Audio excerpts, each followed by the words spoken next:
Pour le moment, l'Afrique n'a pas besoin de la quantité, mais plutôt de la qualité. L'Afrique étant le deuxième continent le plus peuplé et le premier continent qui a plus de nombre de jeunes, en sachant que la jeunesse est le moteur du développement, mais dernier dans tous les autres domaines du développement. Alors il y a un problème. C'est pas pour rien que les riches limitent leur taux de natalité. Sinon, ils peuvent faire plus.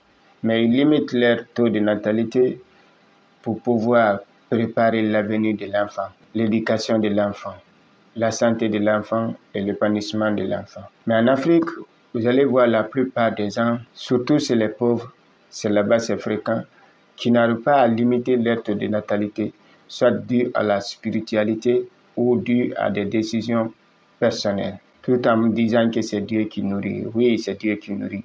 Mais Dieu nous a donné le cerveau pour le faire travailler et nous a donné les membres pour les faire travailler aussi. Alors l'Afrique doit bien structurer le taux de natalité chez les pauvres aussi pour pouvoir exploiter le potentiel de la jeunesse africaine. Parce que si aujourd'hui l'immigration clandestine a détruit la plupart de la jeunesse africaine, c'est parce qu'à la base, ils n'avaient pas d'espoir, ni une condition de vie favorable.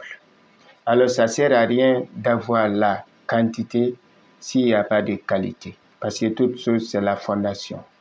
Lorsque la base est bien, alors le reste est bon. Mais lorsque c'est le père qui a l'espoir sur l'enfant et pourtant l'enfant dont il a l'espoir n'a pas une bonne éducation, n'a pas une bonne santé et n'a même pas le temps de s'épanouir. Le seul souci, c'est comment manger.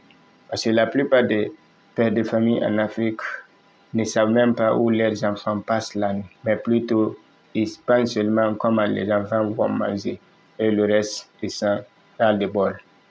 Alors, l'Afrique doit bien structurer le taux de natalité si on veut vraiment que le continent bouge.